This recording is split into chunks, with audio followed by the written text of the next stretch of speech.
on this episode of The Natural Plastic Surgeon. If they just do intermittent fasting, all of that crap at the end goes away. You sleep better, you have better sex. Yeah. Yeah, let's just face it. My why was for fixing my health issues. Stress is huge. Right. Right? I mean, the majority of us are running around in fight or flight. This is episode 45 of the Natural Plastic Surgeon podcast, and I'm excited to have Katrine Volynsky, and you have a lot of things going on. You are a functional health and nutrition consultant, CEO of Cellular Regeneration Consulting, co-founder of the Institute of Advanced Natural Health Sciences, amongst many other things. You're an author, you're a health researcher, sports nutritionist, wellness coach, formulator, heavy metal detoxification specialist with training in nutrigenomics and integrative functional health strategies. Did I miss it? Did I miss anything? Oh, there's so many labels I can put on myself, I guess. Yeah. and we got connected through Wade Lightheart, who is, I guess, one of the founders of Biooptimizers, which is a supplement products that I use myself, but I also promote for my patients. So we're really excited to have you on the show. So, yeah, thanks for inviting me. Wade and I go way back. We actually started the Biooptimizers together with Matt in 2004. And I was there from the first bottle of Massams. Yeah. Yeah, and it was really interesting journey to see it all grow and take many different shapes and forms and becoming the amazing company and team that it is right now. So let's dive into that just briefly. Masszymes, that was the first thing that you guys formulated. Yes, the guys were working with natural bodybuilding market at that time. Wade was obviously, still is, a bodybuilding champion. He was just actually at the Natural Mr. Olympia last weekend. Yep. I was there with him. So he's been in this industry for quite a while. He is a wealth of knowledge when it comes to training, putting on muscle without needing drugs. And at that time, he met Matt, and Matt was really into internet marketing, and internet marketing was just in the beginning of its, kind of journey. So, and Matt was like, yeah, we can, make these products for people. They started with informational products. I was running boards and got really involved with it. It was really fun. I was going through my own healing journey at that time, and Wade we actually met because he was my personal trainer. Mm-hmm. And I was really into everything that they were doing. And as I was going through my journey, looking into fasting, raw food, all sorts of different nutritional approaches, I was also into enzymes. So we were using enzymes for different reasons. We have some Masszymes. Does anybody want to grab some? We can show the YouTube viewers this. Obviously, but you can't tell on the audio podcast. But so keep going. So we were using enzymes, and we were all using the P3OM as well. Which is the probiotic that is kind of the flagship of Biooptimizers, which is a very different probiotic than what it is in the market. It's patented. It's kind of like the super soldier of probiotics. Right. Really works. And I've taken that too. Right. Yeah, I don't yet offer that to the patients. So it's a great one to have on hand, especially for like viral issues, food poisoning. It's super stable in all sorts of different temperatures. Yes, there's the Masszymes. So here's Biooptimizers, Masszymes, and I'm looking on the back. It's got probably 20 different types of enzymes on it, and I'm sure the formulations might have changed since the very beginning. But what was the why behind that? That was your first product. What was the why? So my why was for fixing my health issues. Okay. I was not bodybuilding. Okay. I was bodybuilding because I was building my body up from being very sick and unwell, and as we were diving into the enzymes, I was using it for my own health pursuits. The guys were using it for absorption of protein, specifically for those that are using vegan, vegetarian diets. Wade was vegetarian, and I was vegan at that point, and I was doing a lot of raw food, so like nothing cooked above 105 degrees. Wow. So a lot of the enzymatic needs. Do you still do that now? I did that for about 10 to 12 years, and when I found myself pregnant, I couldn't continue doing it. Yes. It was just not enough of protein for me. I actually remember, the time I was running a raw food bar with like smoothies and drinks at Lightning in a Bottle. And we just got there, was setting it up, and friends next door were making eggs. Like they were like eggs all day. And they brought this pan of eggs, and I was like, I must eat this now. You have to listen to your body, And I didn't know I was pregnant. Like I came back from that event and I was like, okay, something is like very different. I'm gonna go check myself. And that was like my first animal protein actually. Okay. So I went back into using eggs through my pregnancy, and I actually added fish during the breastfeeding. Yeah. stage as well. So I'm not vegan anymore. I'm mostly plant-based. Okay. I would say about like 90% of the time I'm plant-based. And then I use my cycle and my needs to supplement with animal protein. Got it. So the mass items came about because you're trying to get more protein out of the plant-based diet that you were eating. Yeah, so the guys were doing it for sports pursuits to help people build muscle on a vegan and vegetarian diet, and just in general too. Even if you're not on a vegan vegetarian diet, you need to absorb the protein that you're intaking, and a lot of people have problems with that due to issues with food processing that we have nowadays, cooking processes, also just not having enough nutrients in the soil. So there's all these reasons why people are not able to digest effectively and break down into amino acids their food. Right. For me As we get older as well. So yeah, especially right. for me personally, this was something very different. I was recovering from being very sick from radiation poisoning in Chernobyl. I was in Chernobyl as a child, and So you grew up in Chernobyl. I grew up in Russia. Okay. In Soviet Union, actually. I wouldn't Okay. even call it Russia. Yeah. It was Ukraine and Belarus and Russia. I was all over the place. My grandfather was in the energy industry. We traveled in a lot of different places, and we were in Chernobyl during it. During the explosion, we were on a lot of different nuclear sites because that's just part of his job. Like, I've lived in places where there was nuclear submarines, where there was nuclear icebreakers, all sorts of different things like that. And I grew up with my grandparents. So we would happen to be around when that happened and suffered consequences, my grandparents especially. I myself didn't get very sick until I was in my teens. As my hormones started kicking in, I started having more and more issues. By the time I was 17, I had quite a few problems and actually couldn't make platelets, so that basically I wasn't able to clot, right?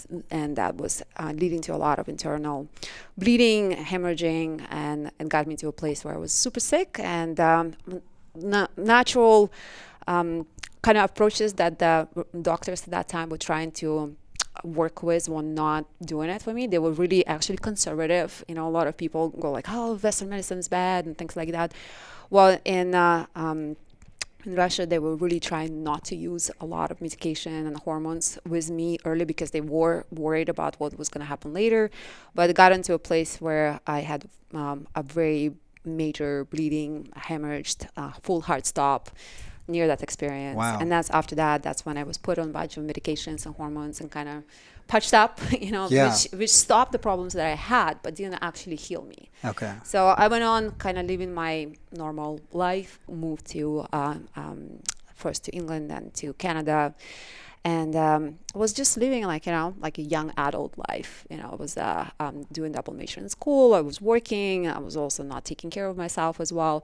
I also went from eating a very natural diet and being exposed to very natural lifestyle to more Western type of life where you're more disconnected from Earth. Welcome. You're not eating as well. Yeah. Right. I remember actually coming to Canada and not knowing that you have to go to an organic food store, right? They have to go and search for this type of things. Well, I'm surprised they had one. They did. It was Canada. called Capers. Nice. Yeah, they did. They actually had one natural food store. So, and I remember going to these places and go like, food doesn't taste normal. Like it tastes plastic. Yeah. When I grew up, we had like Food Lion and Giant. There was no even organic section. Like we actually grew our own vegetables and we would grow them and we're like, wow, this tastes way better. And that's why we would grow our own stuff. But we couldn't grow enough to keep up with the whole family's needs. Yeah, and where we grew up, there was not non-organic stuff. And, even now, a lot of the countries in Eastern Europe are not interested in having fertilized They understand pesticides. the difference. Yeah, like the herbicides, pesticides. I mean, we go down a whole different rabbit hole. All right. So the point being was that I got sick again in my 20s from just never addressing the cause, never really working on healing my body, just kind of taking these drugs and hormones and things like that were kind of a good band-aid at that time. Yeah. Gave me a little time, but by the time I was 22, I started seeing things breaking down and having a lot of problems. That's around the time I actually became friends with Wade. And as I was searching for my own solutions and trying different approaches to heal my body, I was trying enzyme therapy. And enzyme therapy is... Now, that's... So enzyme therapy, this is kind of it's even a newer thing right now. So this is... How long ago was this? That is 2002. Yeah. So this is 20 20 years. years Oh ago. my gosh, that's crazy. I know. This is 20 years ago. Like I'm that probably old. there was very few people that knew about enzyme therapy back Yeah, then. there wasn't. You had to search. Yeah. You How had did you to come search. across? You had to look. Well, I kind of got into raw food and fasting first, and then Wade and I met this Dr. Michael O'Brien, and I don't know if he talked to you about him on the podcast, but he was a very interesting doctor, and he was a medical doctor that healed himself a couple times from first cirrhosis of the liver, and second time I think there was cancer of some sort. And he used enzymatic therapy to heal himself. And he was friends with a natural healing doctor called Bernard Jensen. And if you're into like early, juicing and alkaline diets, you would see his books. He was actually quite a prominent doctor. And the reason why I'm mentioning him is because there's a book called Coming Alive, which is dedicated to Dr. Michael O'Brien, where Dr. Jensen talks about his healing from cancer, when he was completely on a deathbed, and there's pictures of him like looking like a skeleton. Terminal cancer. Terminal cancer, gone. yeah. Basically, like all the doctors on staff left the hospital because they didn't want a famous doctor to die on his hands. So this is Dr. O'Brien? That Dr. Jensen. So No, Dr. Jensen and Dr. O'Brien were friends together. Okay, so Dr. Jensen was sick. Dr. Jensen was sick. Yeah. He got into a very terminal stage, and his wife remembered that he was friends with Dr. O'Brien, and O'Brien healed himself. Yeah. So she called him in, and he got this protocol going with enzymes and probiotics, and there's a whole book written about his recovery. Would you know the name of that book? Yes, it's called Coming Alive. Coming Alive. All right, so we're gonna for those of you listening, we're gonna put that in the show notes. We'll put it in the footer as well for YouTube listeners. But there is an interesting story about that, though. Coming Alive is dedicated to Dr. Michael O'Brien. There is pictures of him in there, but there is not a word about enzymes. Oh, interesting. Isn't it, right? But did he have was he treated with enzymes? Okay, so like digestive enzymes. So apparently he had too much of an ego to admit that he missed something. Oh. And he wrote the book more about vitamins and minerals and things like that. And on his alkaline diet as well. Yes, or no? Okay. yes. Okay. And on his deathbed, like years later, like 10 or 15 years after living, more of colorful life, he actually apologized to Dr. O'Brien, and he said, I had too big of an ego to admit that I missed a major piece, and I'm so sorry that I didn't write about it. Why is it that enzymes work? Why is it that it's not more mainstream right now? Well, I think for a couple of reasons. I mean, a lot of enzymatic therapies haven't been clinically proven, I would say. There isn't enough research that would make it more mainstream. More and more people are using it, and there is more information that's being built up. So if you're looking for more anecdata, there is more of that around, and definitely it's helped me. It's helped like every staff member that's taken it in the office has had bloating and started taking enzymes. These enzymes is specifically called masszymes. Their bloating disappears. Right, for digestion makes sense. Yeah. Right, but we're talking beyond digestion. Right. And why did it work for me? Yeah. Right. Right. So according to Dr. Michael O'Brien, and not just according to him, there is also another body of work called Enzyme Nutrition by Dr. Howell, who was the father of enzymatic therapy, kind of in its essence. There is several books actually that he has written. According to that theory, you're born with limited potential of enzymes in your body. And your body can either make enzymes to help digest food, or it can make it for systemic needs. So like anything in your body needs an enzyme, right? You blink, you think, those are the catalysts for life, right? And you need quite a few of them. And apparently, if you spend more on the digestion, then there is not enough left for systemic needs.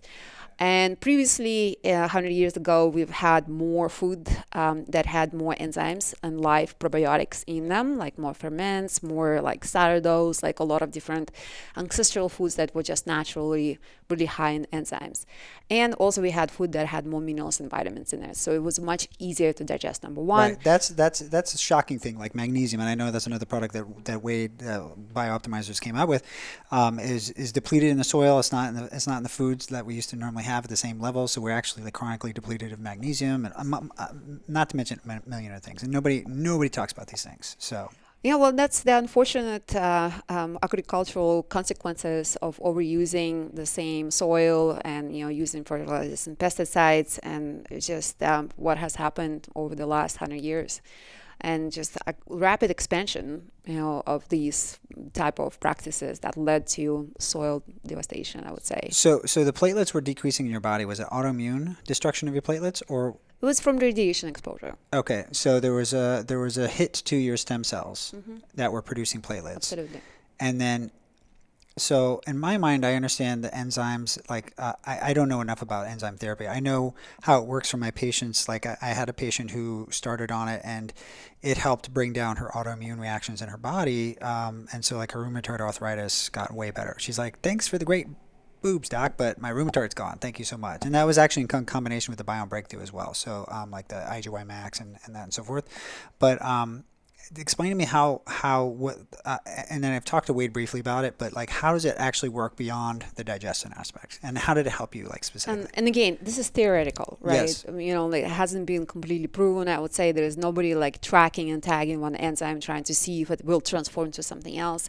So according to the enzyme nutrition theory, and also to Dr. Michael O'Brien and other doctors, when you intaking extra enzymes in the form of digestive enzymes or systemic enzymes, a couple of things happen. If they're really high proteolytic enzymes, they will clean up some of the cellular garbage that's just there, right? That's number one. Number two, apparently the body can take it and transform it from digestive enzyme into systemic enzyme. So it can be used for different processes in the body and catalyzing different enzymatic functions. So I was taking really massive amounts of enzymes. So I was taking about, like let's say there's 4 pills in here. Like I take like 4 of these, or it says take 3 with each meal, right? How many were you taking? well, I was taking about 100 a day. Oh my God. I know. Like by mouth, like with Yeah. okay. Yeah. Jeez. I Okay. know. And the original formula before the enzymes also came in powder directly from Dr. Michael O'Brien. He's not around anymore, so it was easier to take. But I've also have taken the enzyme capsules apart to just be able to digest more and not have all the gelatin from it. But that was a very short period of time, and it was on massive amounts of enzymes. I started with about 25 a day, then scaled it up to 50, then scaled it up to 100, and that went on for about like 120 days. When did you start to notice change? I would say by day 35 to 40, I was going through a massive, what would be called healing crisis. All right, so that's like so-called Herxheimer reactions. So I was going through a lot of actually pain and aches and throwing up and all sorts of different stuff. It was like that moment when I went through 3 days of that kind of more like an agony type of reactions in my system.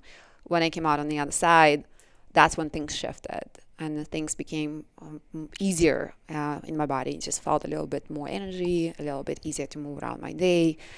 It's been some of the other symptoms that I was experiencing that lifting. But I must say that wasn't like the magic, thing that fixed everything. Okay. A lot of people go like, okay, well, like what did that for you? Yeah. I mean, like, this was in my journey something that just pushed me from being unwell to well. But it took many years and many steps before that to get, me to a place where I think something like that worked for me. Right. So I did do a bunch of detoxes. I did do a bunch of like heavy metal cleanses and all sorts of different stuff before that. And a lot of times it was like 1 step forward, 5 steps back. But this was in time and space when I actually met Dr. Michael O'Brien. He said, well, you know what? All of your enzymes are burned out from radiation. You have nothing left. Like all the antioxidant systems in the body, they're all using enzymes. You need to load up. And even with your raw food and fasting, you're just not going to get there. It's just not enough. So, and that's kind of made sense to me. And also he was talking to me about microbiome and how my microbiome had been completely destroyed, which is true. Yeah. And you could test that. There's a test called Biome test, which is kind of a gross test, but you could basically send your stool off and they check like your gut health. Well, there's lots of different tests. Yeah. I'm actually not a huge fan of Biome. Okay. That's one me of them. personally. Yeah. I've used that. There's a Gen something. GIMAP. I use GIMAP quite a Yeah. bit, mostly because it shows H. pylori and different virulence factors for H. pylori. Those are PCR tests, so you don't know sometimes whether it's bacteria that's alive or you just have seen some of the DNA remnants. Okay. So it's Stool testing is very interesting. I think we're going to have more and more information as it coming through. And more AI capabilities that are analyzing the data. The problem with stool testing nowadays too is like when you're taking a toast, I know you said gross. It's not like you're taking all of your poop and putting in a blender, right? And taking a sample of it. Like you're taking from all these different spots. So, sometimes you might not get the consistent results. And honestly, we've done that. We would send sample like of the same person from the same day to the same lab and not get the same results sometimes. Wow. So, I mean, that happens. Well, I mean, there's definitely some truth to the biome, right? Like you could do fecal transplants and it cures people's diseases sometimes. It's crazy. Like, so where I get really focused on the biome is when I do surgeries for people, it's a stressful event and I almost always prescribe antibiotics and I hate to do that. But the surgeries, I'm opening people up, they're at risk for infection. And so I do still prescribe antibiotics and then sometimes I don't, but when I do, I really kind of caution people because, a study has shown that incidence of depression goes up by 50% 6 months after a course of antibiotics. And that's across the board, right? And perhaps more for people that have just had surgery because it's just a stressful event and the anesthesia and everything else. So it's just like people, when they don't realize that when you're taking antibiotics, you're subjecting yourself to like mood disorders down the road. And if you don't replace that microbiome, that could happen. Now, there's no studies that say that you can actually reverse that or prevent that from happening with a microbiome replacement, but it makes sense. And I feel like people feel much better when we do make efforts with the biome breakthrough, with the digestive enzymes to kind of heal their gut. Do you use fiber cycling? Me personally, I do take fiber, but I didn't even know about cycling. So, there's a little tip for you. So when we take people off of antibiotic course and help them to rebuild their microbiome, it's not just the probiotics that you're taking. Yeah. You also have to give the fertilizer in the soil. The prebiotic, right? Prebiotic, okay, exactly, the fiber. That's another reason why I like the biome breakthrough because it does have some prebiotic in it. Some prebiotic in it, yeah. So for somebody who's coming off of antibiotic treatment, I like doing a fiber cycling, how I call it. So different types of fibers. So you have fibers such as like resistant starch, which is made out of potato starch and green bananas and things like that. There's a great company called Designs for Health. They have Designs for Health. For Health. They have a resistant starch formulation there.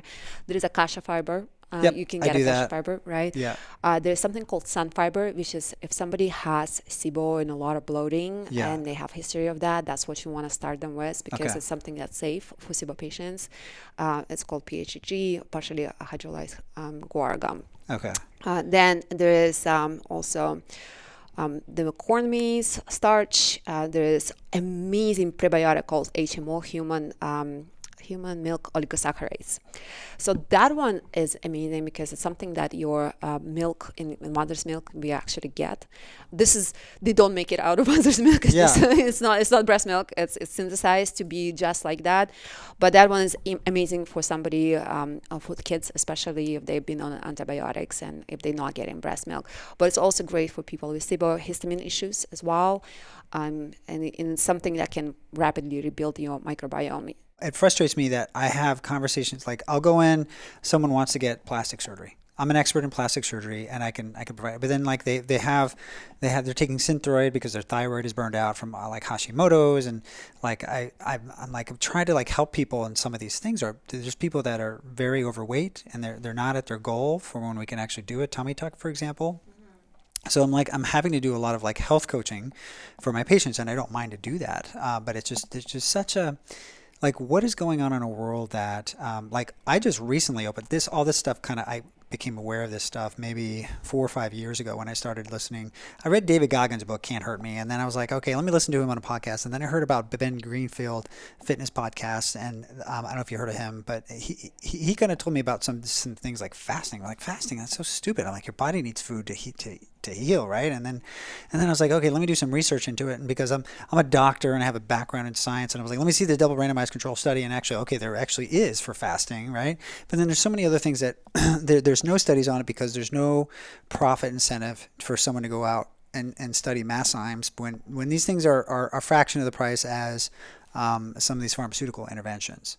And so, it's like, what can the average listener, what could they do to kind of just start learning more about some of these alternative types of Well, therapies. like you said, there's Or- some or- great podcasts. Yeah. Right. You know, you mentioned Ben. He's got lots of great ideas on there. There's a podcast called The Broken Brain, which is The Broken Brain. The Broken Okay. Brain. Drew, he does a really great job on that one. Huberman been doing amazing educational work.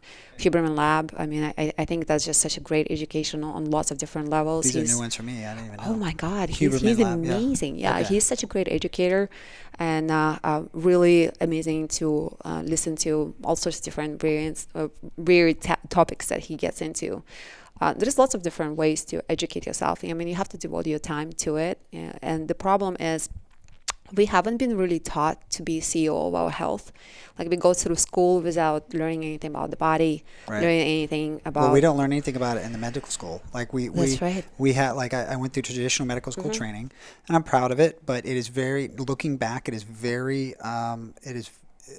narrow in its scope. segmented. Yeah, like very pharmaceutical driven, like understanding of disease to a certain point, and then how we treat everything. Here's the pharmaceutical that treats everything. You know what I mean? And it's just like, okay, what about some, like ketogenic? What is a ketogenic diet? What does fasting do? Like, the benefits of exercise on brain function and Alzheimer's. There's more and more research actually that, I mean, it's interesting because I was at this metabolic conference in Santa Barbara, where it's like all PhDs and MDs, quite known people.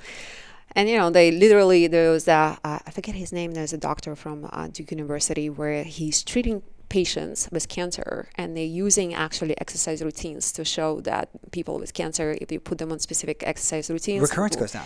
Exactly. Right. Yeah. And it's more effective than chemotherapy for some cancers. And we know that, like, a lot of the things that we're talking about at the Right. metabolic conference, like, oh, we know this, but these people Yeah. are actually doing research, so other people who are more scientifically minded can go in and go like, okay, this actually works, so I can try it for Right. myself, right? So it's becoming That- more norm. But that information is not available, it seems, to the average. Because when I was in residency, so when I was rotating on, let's say, breast cancer rotation, no one would talk about the doctor. The cancer doctor would go in and say, you have breast cancer.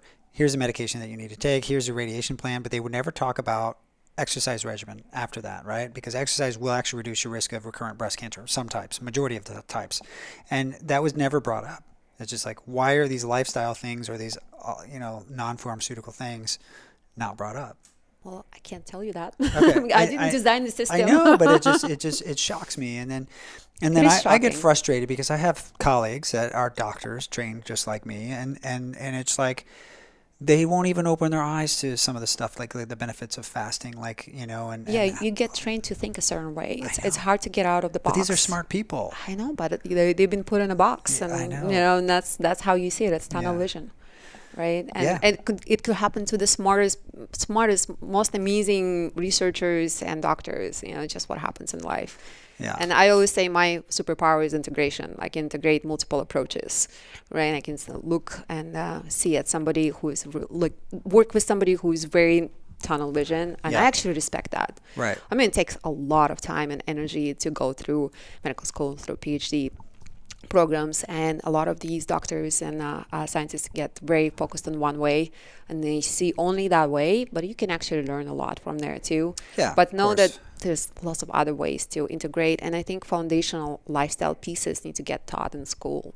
Yeah. And that's what I'm teaching my child. Yeah. That's what my friends are teaching their children I too. agree. I mean, I remember when I was in medical school in Richmond, Virginia, we would go to inner city schools with kids, and we'd like show them celery, and they wouldn't even know what celery was. It's just like, I mean, there's people that argue that, there's defenses in plants and all, like carnivore is better way to go. But like, clearly the celery is better than the Twinkies. You know what I mean?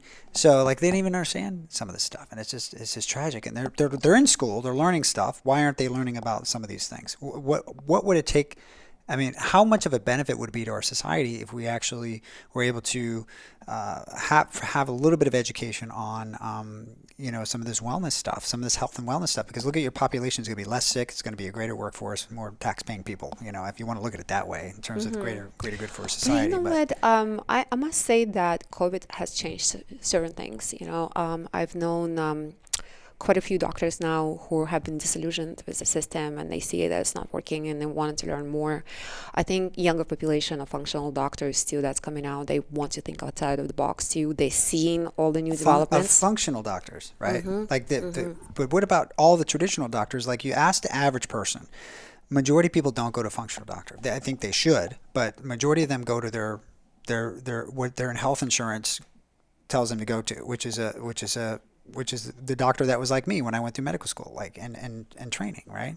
So it's like I feel like the how do you get more people to go to the functional? Like how do you? Insurance won't pay for it, like most this. likely. Talking about fair this, enough. people like you talking right. about It just blows my mind, and I'm learning more every day.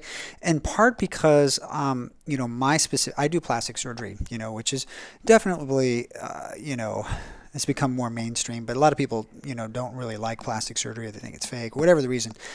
It's still surgery, and I'm always I change people's lives. People are very happy when they get these procedures, and I make sure that they're doing it for the right reason, that they want to do it right. And I've noticed differences in my patients. Like, when I first started, I was like, I've got to prescribe the narcotics. I've got to prescribe the antibiotics and all this other stuff, because that's what I was taught in residency to do after surgical procedure. But there's actually, a lot of evidence for alternative types of things like CBD and magnesium to help with pain versus actually taking narcotics. And I've noticed tremendous difference in the patients that follow like my protocol, that I'm still developing for recovery, do incredibly better. And that's partly why I want to pick your brain in terms of, like, if you can imagine, things that might be important for someone who's undergoing a stressful event like a surgery that requires, the body to heal from like a major wound, because you healed from a major kind of internal wound, and what would you say, like, to someone who's what they would need to, what should they do to prepare, and then what should they look to do after surgery? Well, I think to prepare for the surgery and after the surgery, you really need to assume the anti-inflammatory lifestyle. Okay. Right. So the foundation of anti-inflammatory lifestyle is good diet, right? Diet is such an interesting conversation, right? Because everybody has their version of what it is. Whether it's carnivore, it's vegetarian. I think we're just getting picky there. A majority of people that are going towards carnivore, in my opinion, have very destroyed guts. That's why they can't, they can't digest celery, and they think it's toxic. But okay, you can teach your body to digest dairy. You can teach your body to digest gluten. You can teach your body to digest all sorts of fibers, but it just takes work, right? And it's work with working with specific nutrients and working with specific dietary approaches and maybe some supplements, but also work with mind-body as well, because your gut and brain connection is huge. We were just talking about that a few minutes ago about depression, right? So we really working with the nervous system, with the vagus nerve function, can help somebody digest better and improve their ability to create more, how I call it, the blue team, the things that are cooling the nervous system down and the body down, versus the red team that makes it inflame. Right? Okay, so Tyler's he's about to undergo surgery, a month from now. And we're just making him an example. What are two top things that Tyler should maybe do? Okay, so diet.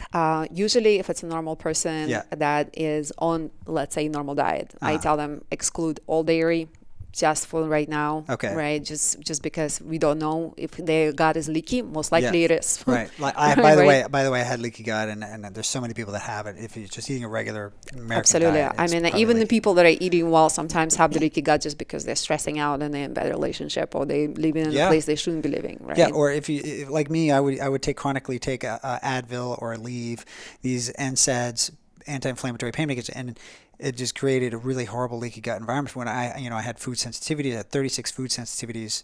It was insane, and people were like, "What's wrong with you?" And I can't eat certain foods, but leaky gut. Yeah. So when it comes to diet, what we need to think about is not just what you're going to exclude; it's when and how. Okay. Right. So we just say what it is. It's kind of like baby talk, right? We need to understand when and how to do these interventions. Okay. Right?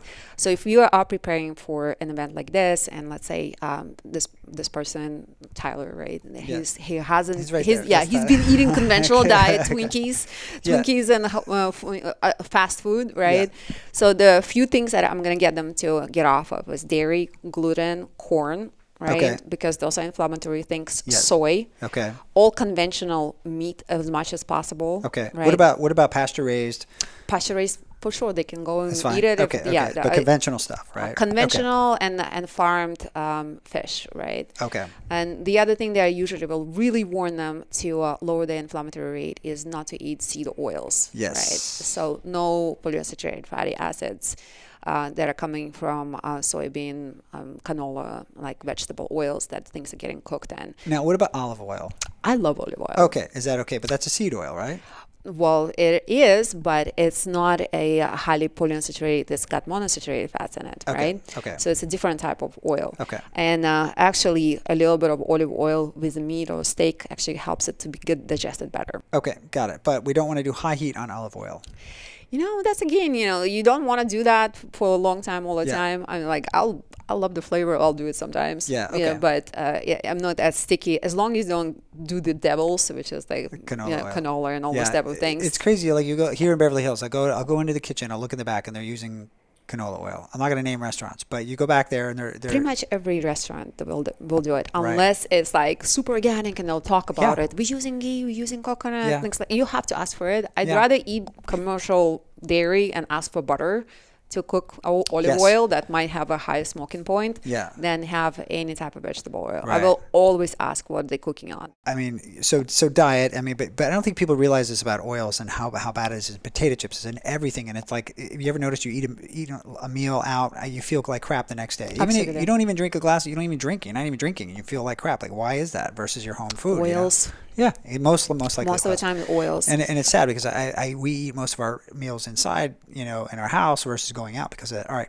so I'm with you on that one. Yeah, so I mean, and sugar. A lot of times I will monitor sugar. It just depends on the person too. Like it would be good to screen where their glucose is, where their A1C is, where their fasting insulin is. I love using continuous glucose monitoring systems. I'm wearing one right now. Yep. So that is a system that goes for 14 days onto your arm, usually, or your stomach. I've had one. What spikes your sugars? What spikes my personal blood sugar? Yeah. What's really funny. Sweet potatoes. Okay. Cassava. Yeah. I can't do that. You know why? Because I wasn't born somewhere where this stuff grew. Really? Well, yeah, because we didn't have sweet potatoes back in Russia. We didn't have like yams, none of that. So there is a connection between the microbiome and what your body is able to digest and work with, of course. Yeah. So I did not have that. I didn't have this sync between the microbiome and the mitochondrial information was like sweet potatoes. This is not something we had. Okay. No, potatoes won't do that. Sourdough bread won't do that. Okay. But sweet potatoes, freaking blood sugar through the roof. It's insane. It's pretty funny that way. When I wore mine, it was pasta. It would just shoot up to like 150. I eat pasta, so that would be interesting to actually check. Well, I don't eat it anymore, but that was shocking to me. I was like, no wonder I feel like crap. I have had the pleasure of working with continuous glucose monitors for about probably 6-7 years now, much longer than majority of other population was, because in Canada they were available without prescription. Yeah. So these are available by prescription in the US. And in the last couple of years since COVID, especially, there's several companies that are doing direct-to-consumer product, such as Levels, NutriSense, January.io. There's also a European company, very stable. So those made them available to the population. You don't need a prescription for it. And they have really nice little apps too. And some of them even have nutritionists on staff, like NutriSense, that will explain what they've seen and how to maybe make different changes. Like, let's say if you don't have a nutritionist, you want to understand the data. Yeah. I think NutriSense is a really good way to, get some feedback. Okay. But Levels is amazing too. I mean, those are really great companies. If you can get it by prescription, the cost goes down quite a bit, honestly. It's much cheaper, but you have to understand what you're looking at. It's the app from Freestyle Libre or Dexcom is not a sexy app. Yeah. There's nothing there. You can't make... I had a Freestyle Libre, but it was a prescription. Yeah, I have a Freestyle Libre now too. And I've tried all of them. I also use a platform called Heads Up Health. And Heads Up Health is both for practitioners and for just normal consumers, where you can connect all of your wearables. Like, I'm wearing the ring right now, right? Yeah. I'm wearing my glucose monitor. Yeah. I have my also HRV Elite at home. There's all these different things. All the wearable data goes into this platform. Yeah. And you can even put your food journals in there. You can put your labs, and you can track things, make experiments. You go okay. What's it called again? Heads Up Health. Heads Up Health. Okay. Yeah, I'll show it to you later. Okay. So it's an amazing program to be able to understand what the heck all this means. What does it mean for me? Yeah. Right. So I like to analyze the stuff. So continuous glucose monitor has been in my life for quite a while. Yeah. So I've gotten to work with this data for a long time, and it's an amazing behavioral tool. Yeah. So I will definitely, if somebody's going to go through a procedure, I want them to see like what spikes blood sugar for them. Yeah. Because like for me, it's sweet potatoes. For Right. somebody else, it could be something else, right? But I feel like if people like if they don't have the resources, the time to do that, then probably cutting down on the processed food, the simple sugars. Absolutely. That's kind of probably going to be the It's very easy. Yeah. Just more natural, ancestral type of diets. Yes. Basically. Right. Ancestral diets. Like, do you think caveman like we evolved over 2 to 3 million years, debatably, but like, do you think we had 3 meals a day? No. Do you think we had access to that much carbohydrates? No, we didn't. No, I mean, I was actually laughing because the other day I read a book and they said like the enemy of metabolic, like the reason why we have metabolic disease is the refrigerator. Yeah. Yeah, because we have food available all the time, I know. right? We don't It's go through a like, period of switching between carbohydrates and ketones. no, right? so we have high density, like high calorie food available all the time and zero effort to go get it. Yeah, I know. Okay, and we The live in refrigerator perpetual is the summer. enemy. Yeah. Yeah, we literally live in a perpetual summer, right? Because food was available in summertime. You found a tree with peaches. You didn't have a refrigerator or way to Right. store it. You came, you gorged, your insulin went up. You Right. you packed on a little bit of fat because the body knows that okay, fall is coming, winter is coming. We need a little bit of this fat. We need to be able to sustain life, right? Fall comes, you have the root vegetables, things like that. Maybe you store some away. Winter comes. Guess what? Nothing. You're in ketosis. Yeah. You don't have that much food. You're Right. fasting. You're eating, mostly animal products. If you're from, obviously Northern European descent. If you're in tropics, that's completely different story too. Right. If you're Mediterranean, it's completely different story too. That's why when we check genetics and we check genetic backgrounds for people, we can see that, for example, they have certain genetic markers that bring them from like the Mediterranean. They're less likely to do well on a lot of fasting because their genes evolved. Yeah. In an environment where food was available all the time, Yeah. right? In the Mediterranean diets, so they don't do as well with fasting because they're not adapted to it. No, I find I do much better. Mental clarity, fasting, bowel, like GI tract, everything's better in fasting. But I want to go back to the inflammation because when I operate on people, and I operate on several people today, I can tell when someone is inflamed. Yes. Sometimes I can look at them, and I even talked to one patient today, and she's like, I'm very bloated and so forth. And when I did her surgery, her bleeding was worse. You can't stop your bleeding when you have high inflammation. Your blood doesn't work like it's supposed to. It doesn't stop, And so I can tell as a surgeon, and so this has benefits beyond what we like, beyond just healing better, but actually being able to recover or to handle the trauma of something. You're going to be able to handle the trauma better by having lower inflammation. Absolutely, yeah. You want the good inflammation that's going to be cooling versus the bad that's going to be like red, right? Right. So that's kind of how I look at it. It's always the inflammation is bad or inflammation is good. It just depends on when. You broke your leg, you need inflammation to call the intention unit. So you had a surgery, you need inflammation there to be able to heal. Right. But inflammation all the time, red all the time, it's bad, right? So it's again when, how, like what circumstances are we talking about? So that's awesome. So diet, that's huge. I didn't even think about putting all those things together and kind of like counseling patients because they ask me like what to do before, and I always tell people I was like, don't change anything, but even kill. But maybe I should say now, let's kind of take out some of these things and just here's a kind of a basic 101 plan. Yeah, basic one. Definitely will include enzymes to help them digest food. Yeah. Okay. Make sure they have support for their gut. Like if they have specific gut issues, maybe helping them address them a little bit. But even just going on a clean diet will help quite a bit to that person. Of course, there's slight variation depending on if this person is suffering from SIBO or something like that. You will have to make some other adjustments. But for majority of people, just cutting out the main inflammatory food groups making a huge difference. People lose weight. How does someone tell if they have SIBO? So SIBO is small intestinal bacterial overgrowth. Yeah. So that is something if they literally eat anything, banana or anything, and they're bloated like they're 6 months pregnant. Okay. All right. So that's one of the big ones. Or if they have they wake up and they're just passing gas for hours and hours and hours. Right. Yeah. So that's usually one of the tail signs, right? Yeah. Or usually it's also accompanied with... For the listeners, so it's normal to have bacteria in your colon, which is your large intestine, but you really don't want very much bacteria in your small intestine. No, you have small intestinal bacteria all the time. So overgrowth means the bacteria that lives there just overgrown. Okay. And the reason why it's overgrown is because you have a couple of waves in your digestive tract. You know how you have the peristaltic contraction. So the food arrives, it goes through your stomach, it becomes chyme and goes in to your small intestine. That's where it all gets absorbed through the intestinal wall. And the normal bacteria there is helping you to break it down and absorb it and make it into actually something useful. Okay, However, I didn't realize that. Yeah, of course, there's normal small bacteria in intestine, there okay, as well. You know, it's not as much as in large intestine, different types as well. But what happens is after like a couple of hours, let's say like you finish digesting, you have something called a motility wave. So it basically literally pushes everything out, and it pushes it out into the large intestine where it gets evacuated later on. So with people who have the small intestine bacterial overgrowth, that motility complex doesn't work. So basically what happens is there's constantly food for bacteria to grow. So their normal bacteria just gets overgrown. Right. So it's not an infection. It's just their bacteria just has food all the time. So they create gases. You know, and then that gas feeds other bacteria, and now they have also pathogenic organisms, and that can affect your hormones. That can affect all sorts of other stuff. So I'm pretty sure I had SIBO, and I tried the enzymes, I tried the Biome Breakthrough, and it helped. But then I fasted for about 5 days.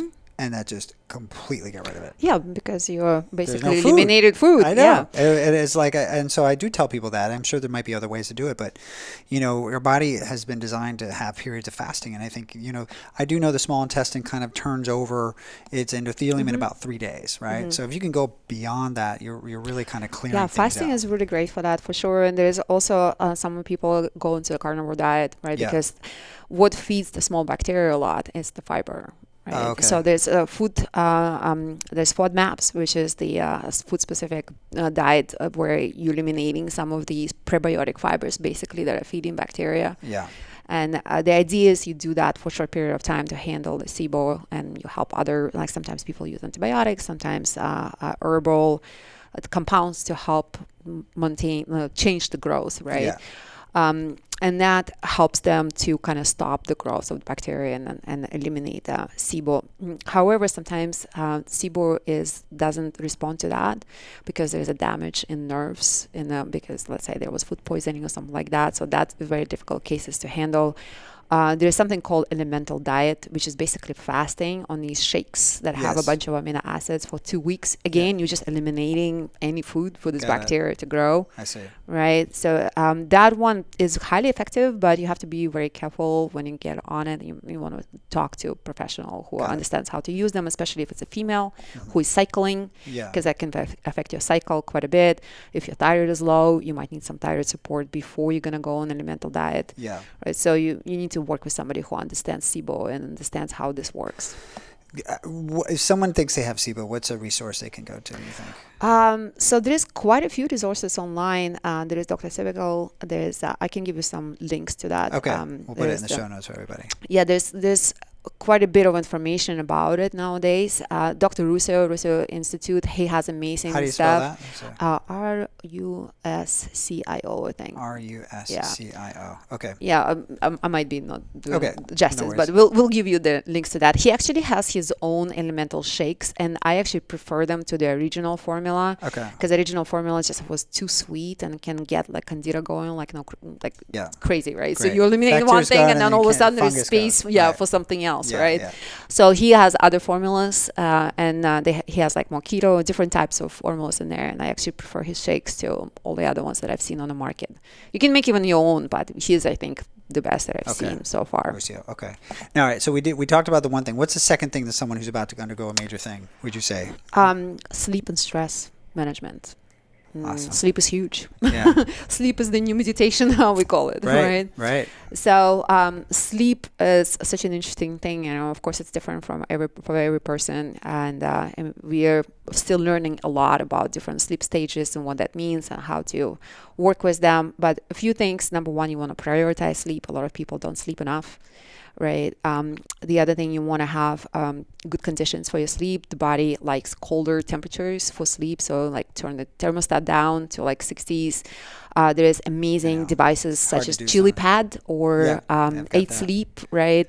Yeah. So they basically cool your temperature down, and it's really great for recovery, and especially for women, Okay. you know, who are in perimenopause and menopause. Yeah. Whew, you know, Okay. like That are having hot flashes? Yeah, Okay. absolutely. I mean, it changes your life, especially if you also live in a hot environment, like, you know. Yeah, I do use it. I use a chili pad. I put mine down pretty low. I travel with mine. Do you really? That's a lot to travel around. Do they have a portable one? When I fly, it's an issue. I don't fly Okay. with that, but when I drive, you know, I definitely bring it with me because Yeah. it makes such a huge difference in my sleep. It's not even funny. So temperature, darkness, you want to make sure it's completely dark. The other thing, super important, a couple hours before bed, you want to start shutting down your computers, your devices, your blue light exposure. Right. Again, blue light is not bad. It's just when and how, right? Yeah. Blue light at night, not so good because you were not meant to see blue light at night. And Right. we're seeing a lot of it nowadays. We're seeing it right now. I know. Right. I actually have my too dark glasses. I know. I have my blue light blocking glasses up. I didn't even bring mine. How bad? You can have mine if you want. Right. But yeah, I actually will. I'll put these on, and they block out.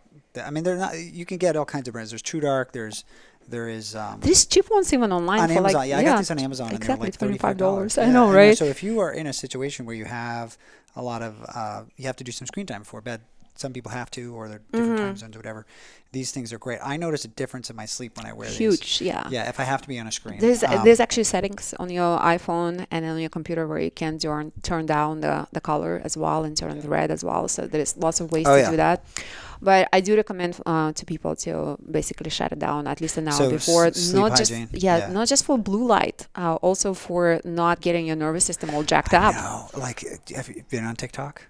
No. Okay. I don't touch that. Don't touch it. If you I'll go lie down and I put the kids to bed and I read them a book and then I take out my phone and I just look at that first thing on TikTok and I'm just like, I'm gone for an hour and a half and it's just like, oh, swipe. I've never downloaded that thing. Yeah, I don't recommend it. I don't recommend it, but I get so carried away and then like, okay, yes, I've got blue light. I didn't even put my glasses on and then I've got my brain is fried and I'm like, I'm switching between stories about the economy and a little kid with cancer and like, you know, somebody doing a silly dance and it's just like, you know, your head's spinning. It's not used to that much time. You know, even sometimes when you're watching like Netflix at night and you're thinking you're relaxing. Yeah.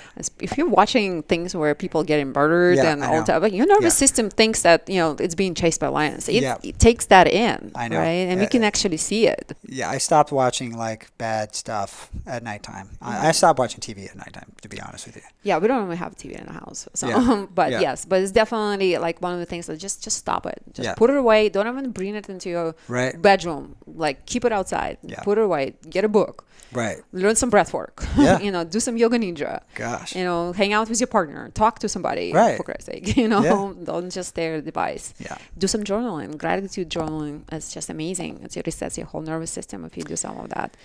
So that that's lowers your stress and anxiety. Exactly. Yeah, I mean, you can also use specific supplements when you love magnesium. Obviously, it's one of our favorite things to do. You know, there's other ways to help the body to relax as well. If you have high cortisol, there's lots of adaptogens that can help. You know, things with ashwagandha, magnolia bark. The magnesium breakthrough. Magnesium, amazing. Yeah, seven different types of magnesium. Yes, exactly. Which people don't realize. People don't realize that you need more than one type. Calm, and which is a very popular one, and there's other ones that are mostly. And I've done Calm. It works to start, but I don't think it works like this. It doesn't, just because it doesn't have all the different forms. Yeah, right. And your body needs the different forms, and every time it gets processed in the body, like anything that is like, let's say, magnesium glycinate. It takes magnesium and takes glycinate for something else, right? Yeah. So you need the glycine for other things, right? So there's all these different reasons why to take various types of magnesium. I know, and I tell people about this product. It's not my product, but we carry it here, same price you get anywhere else. And they'll go to the store and they'll buy like a cheaper magnesium, and I'm just like, you're not understanding. It's like that's not, you know, you're not going to absorb. It's not what you need, and. You know, when patients take this, they don't need to take pain medication as much. Why I like it after surgery, especially if I'm going to do like an implant surgery where there's a muscle involved, is that it actually relaxes the muscle. You know, when people think of muscle relaxants, they think of these muscle relaxants that are prescribed. They're actually not real muscle relaxants. They actually can trick the brain, but they actually don't. Magnesium actually relaxes the muscles, and so. Or the action potentials of the nerves go into the muscles sometimes. So and sometimes people have constipation after surgery. Exactly, too, right? So there's constipation, there's muscle relaxation, and there's sleep. It's like the trifecta of like the perfect post-surgical thing to do. I take this anxiety every night too sometimes. Yeah, right? People I didn't even think about that. Mm-hmm. Yeah. So I mean, like if there's one thing that I recommend everybody do after surgery, it's this Yeah, magnesium breakthrough. everybody needs magnesium. Right. It's just like one It's of not those on our things. diet anymore. I know, and it's interesting because being a practitioner and somebody who believes in bio individuality, I always like, well, there isn't one product for everybody, but magnesium is one product that everybody needs.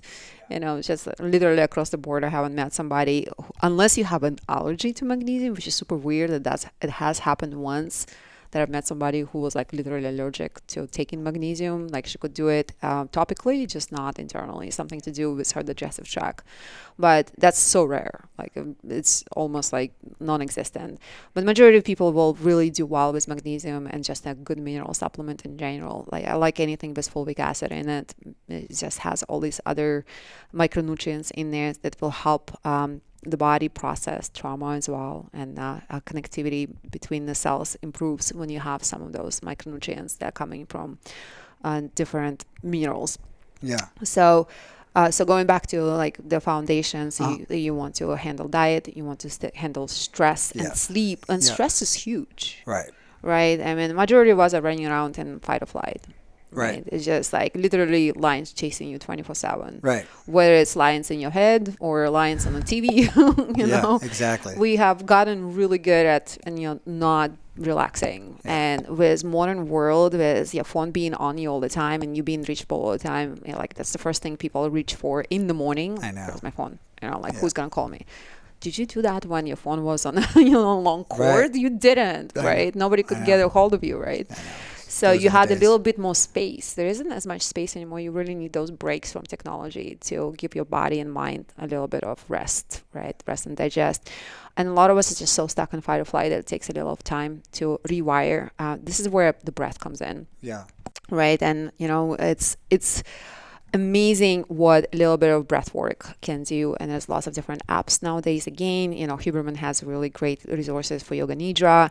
There's something called the box breathing, where you inhale for 6, hold for 6, exhale for 6, hold for 6, and then you just do this little box all and over, or for 8, whatever. I do the Dr. Wheel breathing, the 4-7-8 breathing. Right. Where you breathe in for 4, hold for 7, and then exhale for 8 seconds. Yeah, there's lots of different ways of doing it. There's an amazing website, and somebody that I am in a mentorship with, called his name is Brian McKenzie, and Shift Adapt is the website. Okay. And on there's information about breath work, where you can learn about Shift Adapt, how much CO2 you have in your body.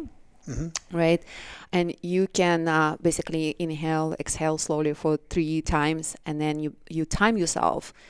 What is the longest time you can exhale for? And there is a lot of connection between how much CO2 you can body process and hold and stress levels. Okay.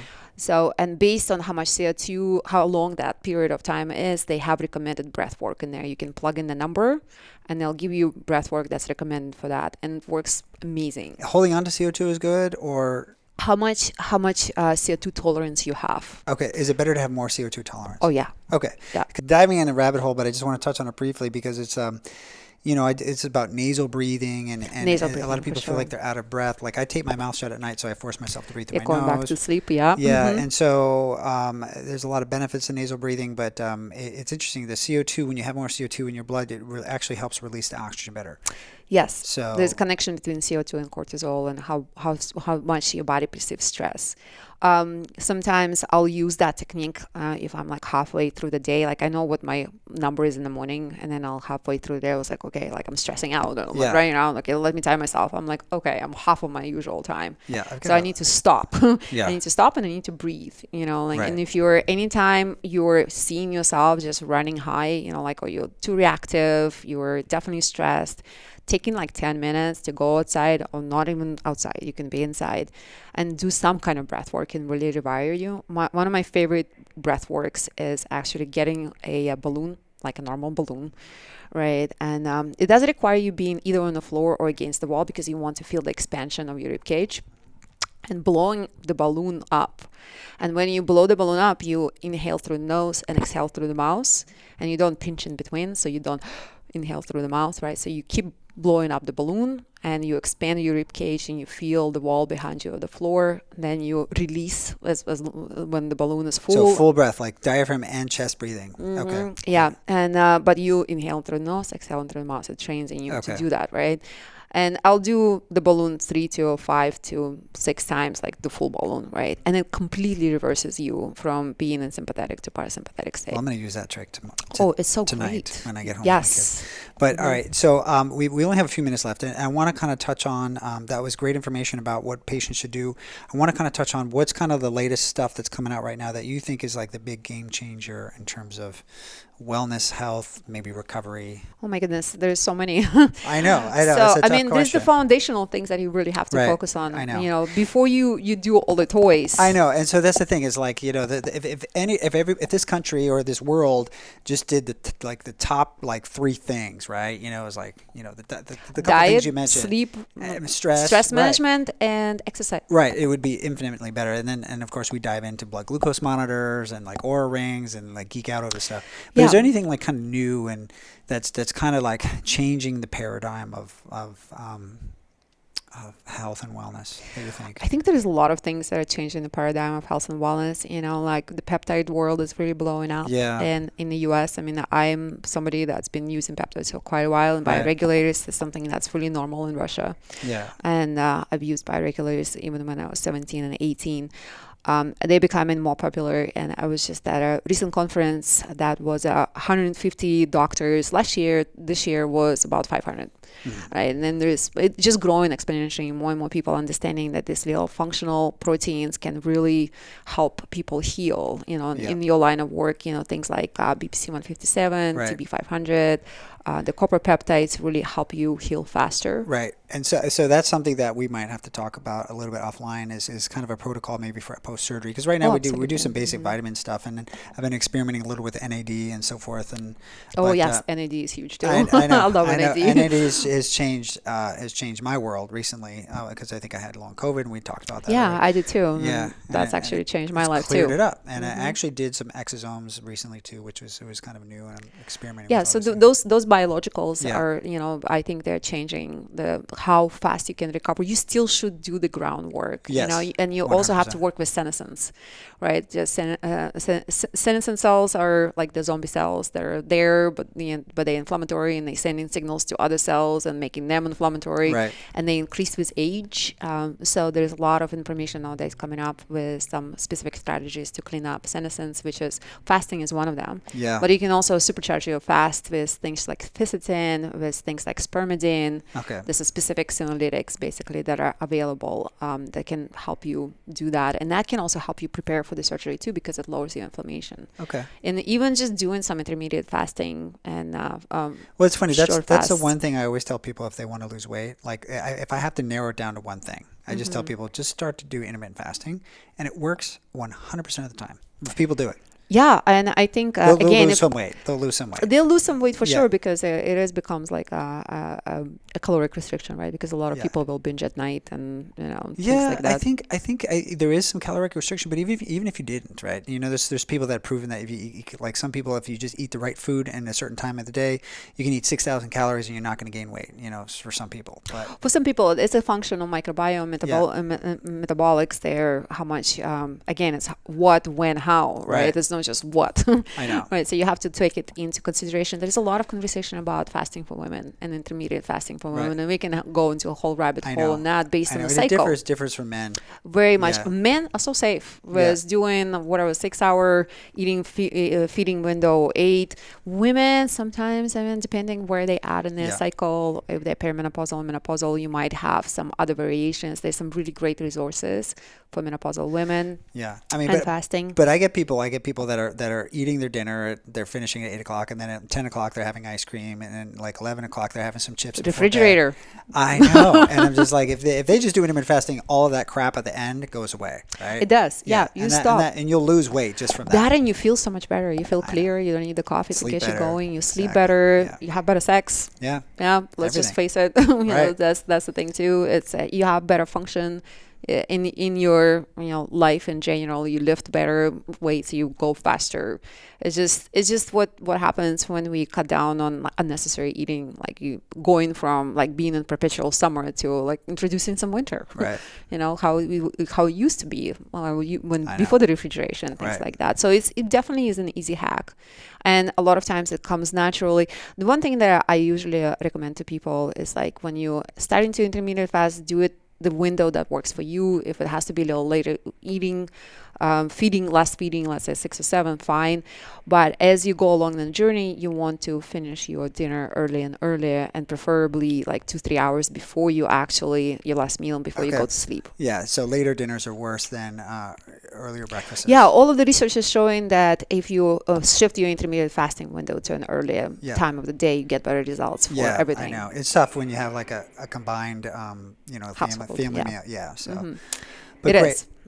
So Katrine, I want to give an option for you to kind of share if you have any like resource or how can people learn more about you if you even want that? Do you have a website or anything that? I do have a website. I know you don't have TikTok. I don't have TikTok.